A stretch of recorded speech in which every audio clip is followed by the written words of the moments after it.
Well, hello everyone. Welcome back.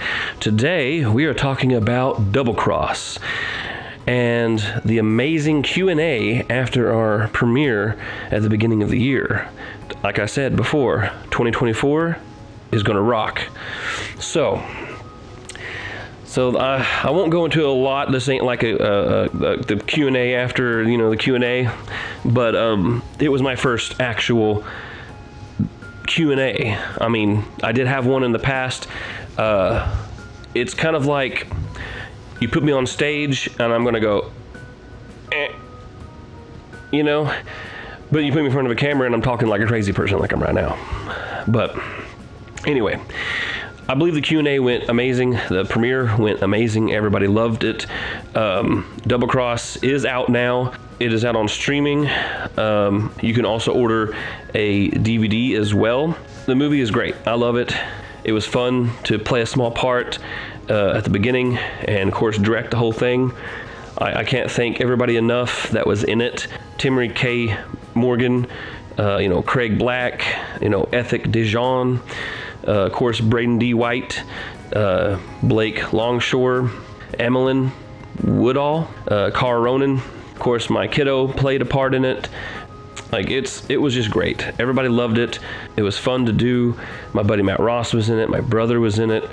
It was just great. The movie has action in it. It's got some drama. It's got gunplay. But all in all, Double Cross as a whole, it's a movie, and it's. Yeah, we brought it to the table. You know what I mean? This was just to see what we could do, and we did it. It looks great. The story is about two brothers that grow up in that mercenary for hire field. Their dad gets killed from Mr. Rodriguez because he wanted to leave the business, and just become a family, dad basically. And well, Mr. Rodriguez did not like that and had him taken out. So the sister raised the two boys. They became and doing the same, guns for hire.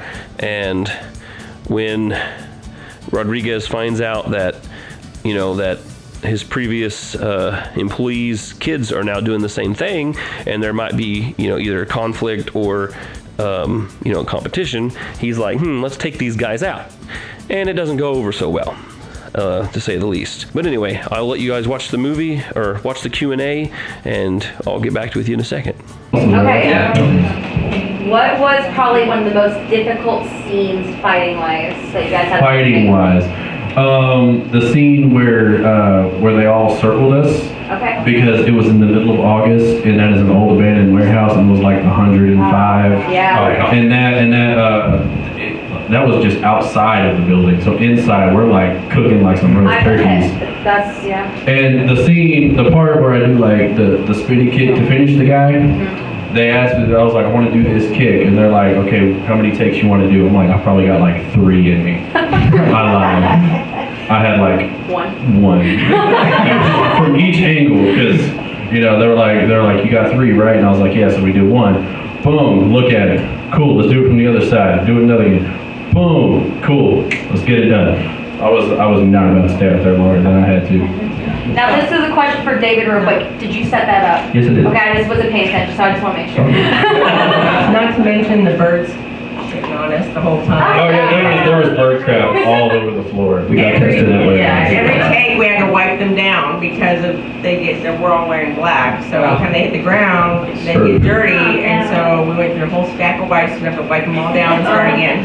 That was Very not fun. taxing. No, that was probably the most miserable day, and that was also my first shooting day of the movie. So I was like, this is not about to be a fun ride. So what films influenced you? Because I can guess. I mean, there's Chuck Norris all over it. I saw Under Siege. I'm feeling several homages, I guess. Definitely 80s, right? Yeah. I was the 80s. He wrote the story, so we kind of mixed it together. Okay. Like, in terms of when I wrote it, I I grew up on like the cheesy 90s action movies. You know, back in the day when it was like the only requirement to be in a karate movie was no karate. Right. Those are the movies I grew up with, and so I wanted to bring those back. And so, yeah, a lot of Chuck Norris, a lot of Chuck Norris, Van Damme, a lot of countless other people you've probably never heard of. Scott Adkins he's my number one right now. So if he sees this and wants to, you know, contact me, I won't be mad. You won't say that. No, absolutely, I will make the time. David, what was probably, as a director's point of view, did you have any hiccups you felt like where it just wasn't the style you were wanting or things like that? Not really. I feel like it was pretty spot on with what I was going for the whole time. Maybe the last day of shooting, my back was starting to give out. I did handhold the camera quite a bit, and you know, future reference, get a gimbal, something that'll hold it for me. Yeah. Yeah, 12 hours of shooting, and I'm telling you, my back, I was like, you can ask them, they were discussing a scene, now I'm going, I'm gonna sit down. Tell me you're ready. You would be like, y'all talking now, I'll be over here. Yeah. When you're ready. I'll be in my trailer. Trailer's a little bit out. I'll be on the not so dirty part of the floor. Right next to me. Yeah.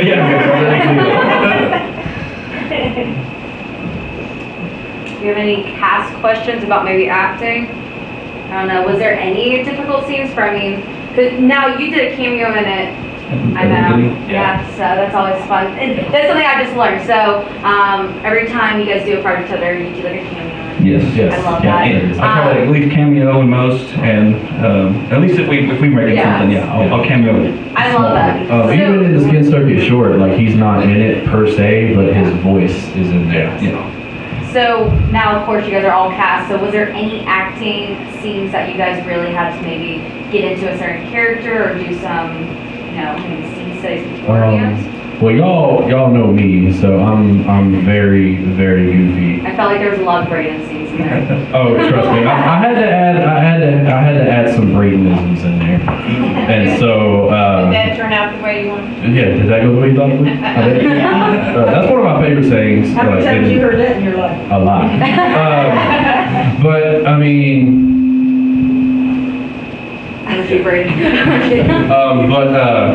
In terms of characters, like trying to like get into character, like I said, y'all know me as like being goofy and stuff like that. So like the serious scenes were like really hard for me to keep a straight face. I finger chewing him out. Do it. You just chewing Blake out. Oh, that one, yeah, that one. I was actually pretty happy with how that turned out, but we had to do so many takes because I kept grinning in the middle of it because I was If we take up a question, can we give Richie some real pants? Yeah. Listen, well, the thing is on the first day of shooting, he ripped his combat pants, and we told him to bring a replacement. We're not going to talk about that. So we told him to bring a replacement pair of pants, and he's like, "Yeah, I got some." And he shows up with sweatpants, and I was like, Well, now that the project's done and you saw it up there on the screen, what would you have done differently, if anything? I would have made some of the fights longer. Because when you're shooting them, they feel like.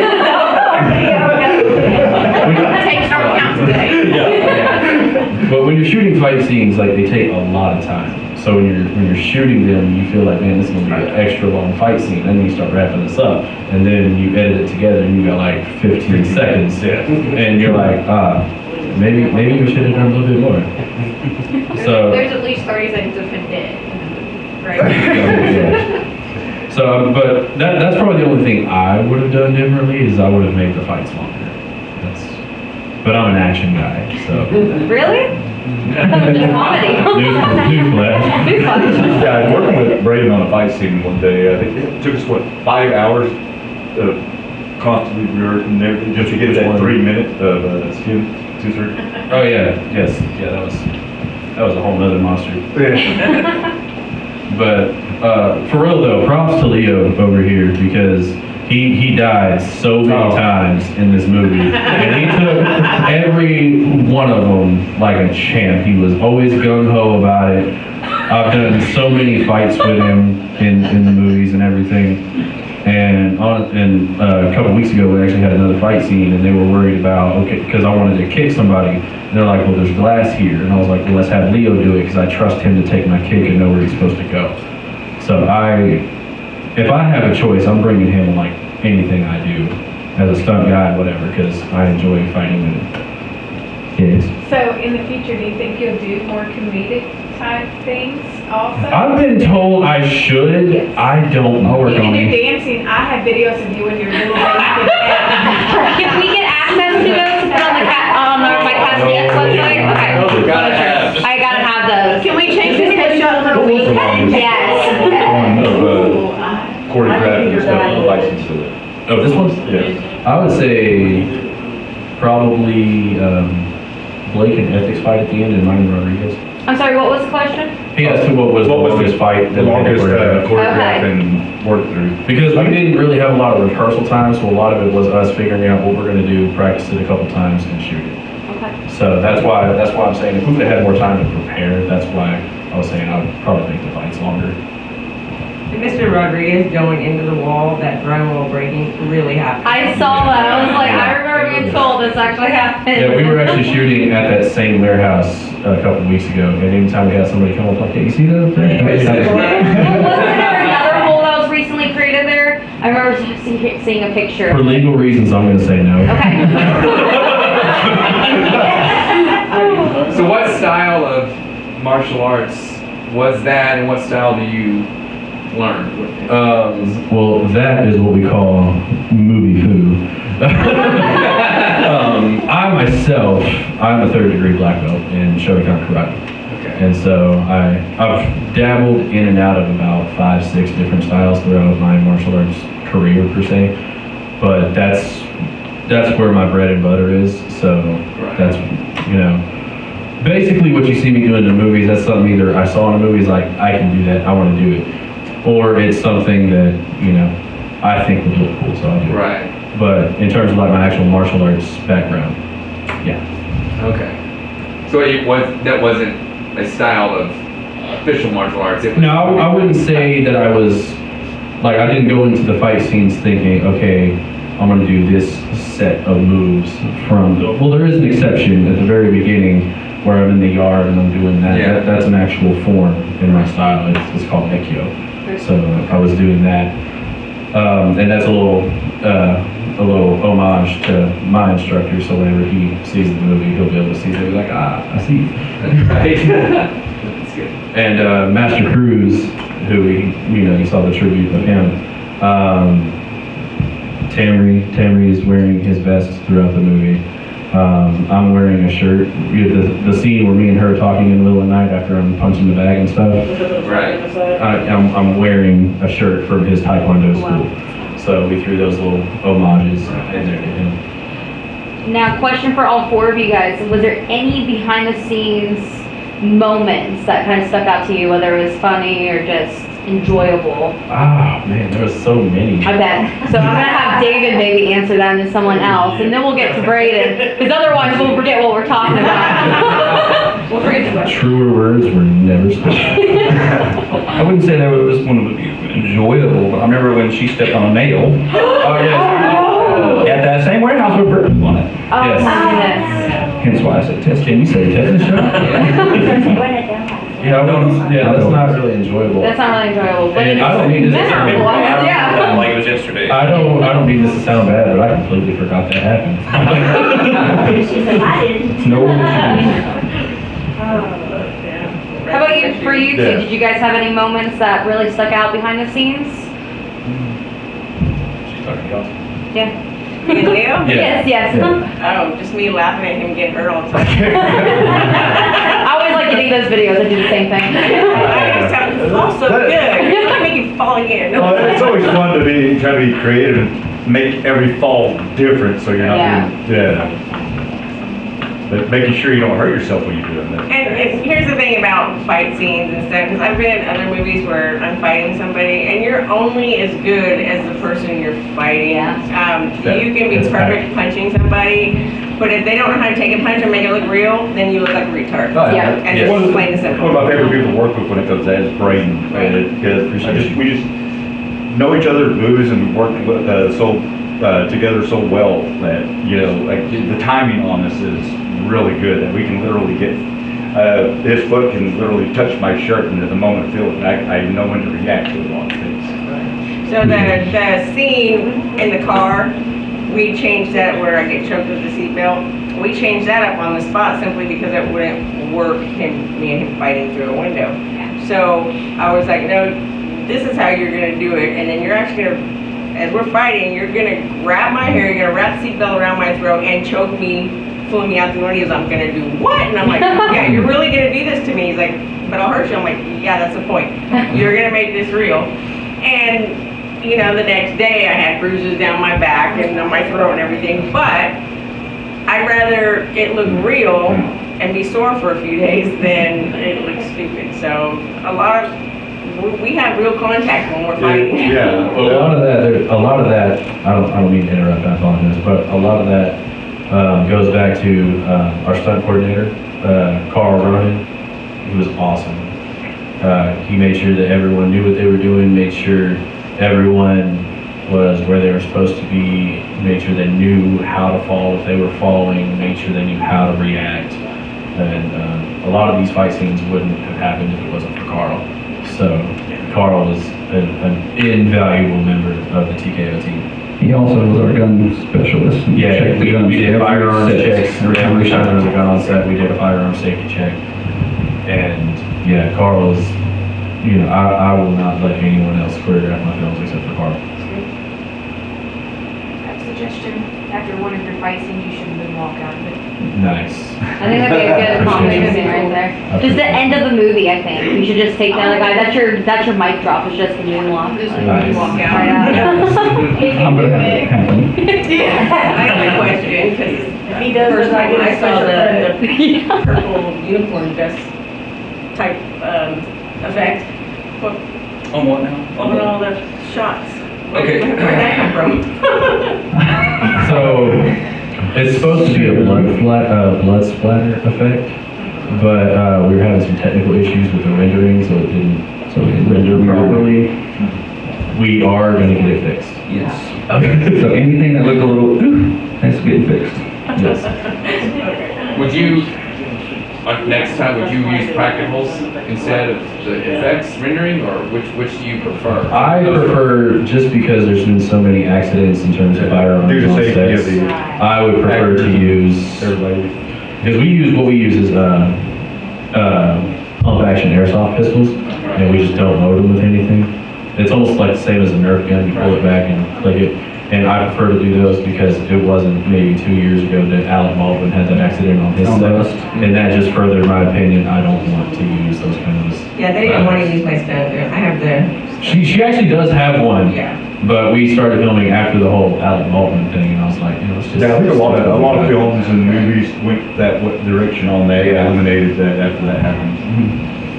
I was actually, speaking of that, I actually was looking up, there's some guns they're fake just like what we're using, that'll actually recoil back, take the mags out. They actually slingshot bullets, the shells out, and using that on set would be perfect, and then just adding the sounds and the flame, you know, a little and I talked to him about it. That's what I want to eventually get a couple of, so we have more recoil instead of this. It's more realistic, you know. That's what I want to go for in the future. Right. I haven't seen those yet. I'll send you the link. It's cool. Sure you will. I will. Post it on Facebook. Was there any scene that you would want to add or remove or change that, like if you had, you know, unlimited budget, or like if you just Well, had, unlimited maybe not budget. If unlimited. we're talking unlimited budget, I would have liked to have shot this movie in like the Ukraine or Thailand. And invest in the gimbal. Yes. Please. Yes. Crane shots. Drone shots. Drone shots, probably. Okay, practical, Braden. Listen, he said unlimited.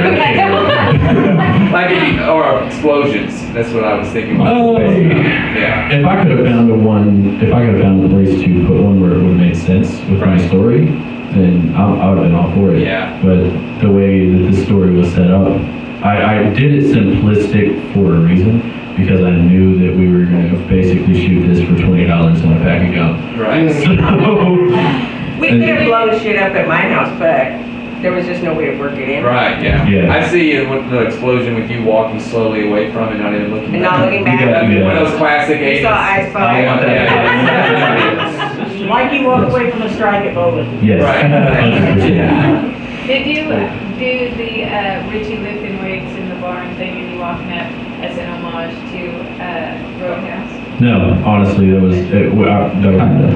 Just because I'm a baby. I mean, that's exactly what it reminded me. Okay, they filmed that. I was off doing something else, and they were up in the barn doing That's that. what it reminded me. And so for sure, that's a him question. So yes, for sure. Okay, because in the original script, he's sitting in a car going through the case notes, and I come up behind him when we have a fight, like right there in the middle of like an empty like gravel lot or something.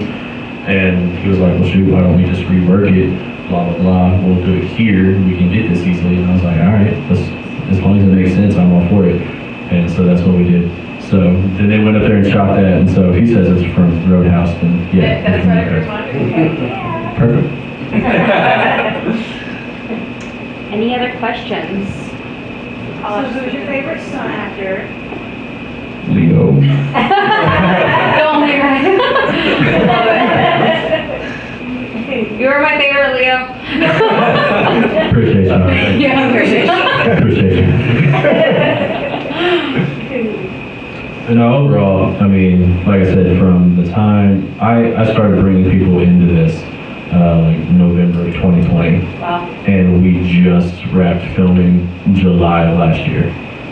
So just to give you kind of an idea of the timeline. And most of what we filmed, give or take a handful of scenes, I was living in Virginia at the time. And so I was driving down here for like, one time I drove down here for a week, we filmed for like 4 days, and then I drove back. And then all the warehouse stuff at the end, I drove down here for a weekend. Drove down Friday, filmed Saturday, or actually no, came down Thursday, filmed Friday and Saturday, left to go home on Sunday. Wow. That was exhausting. I bet. Do that with a 2-year-old who's not used to traveling like that. It's not fun. And all the cats are scattered too. What? Yeah. That's how I ended up, part of it, I believe, is one of the locations they were filming, due to the distance and everything, that a couple of your stuff you couldn't make it. Yep. And there was kind of a question between, who do we, Leo, Yep. guy who lives in the area, it's, oh yeah, we're happy here. We weren't happy to die again. Fun fact, we were actually waiting for some people to show up at the warehouse, and this guy all the way up until literally the day I was like, yeah, I'm gonna be there. Night before, confirmed, sent me a picture of him in his outfit, everything. Oh, she has. And I called him, I was like, hey man, you showing up? And he's like, no man, I was stuck in the middle of the road, my car broke down. Meanwhile, I hear his dog barking in the background. So I was like, dude, you didn't want to show up, just I was like, I didn't know chihuahuas lived in the middle of the highway. Oh, the other homage to Louis was, if you guys noticed on the rear view mirror of my car, the Jeep that's in there, that little doll with the faux hawk and the little dick on it, that's Louis. I mean, honestly, in terms of the whole movie, I mean, I'm proud of, full disclosure, that's the first time I've seen it fully put together, and I was really happy with how it turned out. But I was honestly really happy with a lot of the movie. There was a lot of different factors I was worried about, worried about getting to my mom's house so I could get sleep so I can drive back to Virginia. A whole bunch of different stuff I've been worried about, so I wasn't really tuned in on my acting side. But the last day that we filmed and we finished up, we did 3 locations in 12 hours. Wow. And we finished up every scene for that movie, and every scene that we shot that day was probably the day that I was most proud of my performance. And I think it was because I didn't have to worry about that because I was actually living here at the time. So I was actually able to focus a little bit more and just kind of enjoy myself. That, and I knew that, you know, this is the last day. I don't have to worry about anything after today. All right, well, there's the Q&A. Let's wrap this video up. I don't want to make it too long. A few special thanks to people, you know. I want to thank my grandpa. You know, if it wasn't for my grandpa, Glenn Doss, you know, we wouldn't have the old house or the area around the old house to make some of these scenes that we've made. It just helps the movies along. It helps to go somewhere, and there's no restrictions. I mean, at all. You can be as loud as you want. You can do what you want. Film what you want. As long as you're not chopping down a tree, you're good. Just saying. That's really his only rules. Don't chop down trees or hurt a tree. He loves trees. Anyway, you know, and I just want to thank, you know, my wife for being supportive and helping me on this journey as well. I probably couldn't do anything without her either. She's my rock. You know, we've been together now 10 years, technically 11, married 10, and we got a beautiful family together. I wouldn't have it any other way. I love being a dad. I love being a husband, and you know, and filmmaking is my passion here. I love it. So just getting to do all of that, you know, is just amazing. And I'm getting to do this here. I don't have to go far off, you know, to Hollywood or anywhere crazy. I can literally stay here in Oklahoma and do this.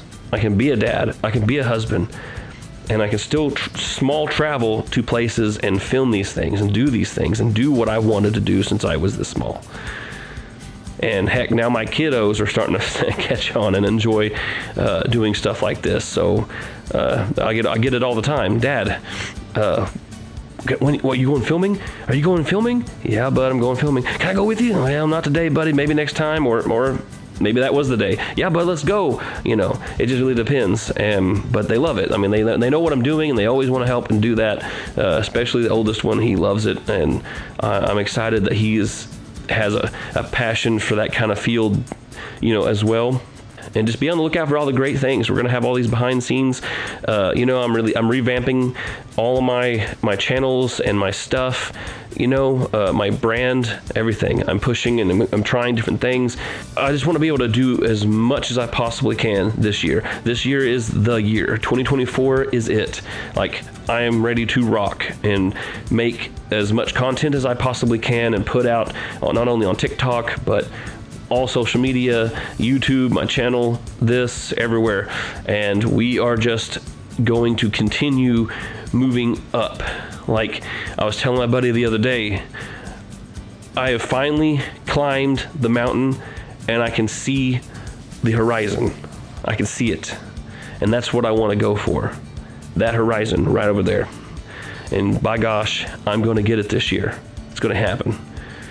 So anyway, have a good one, enjoy, and I'll see you on the next one. You're waiting for me to do that, aren't you? I guess, okay, yeah. Talk me into it.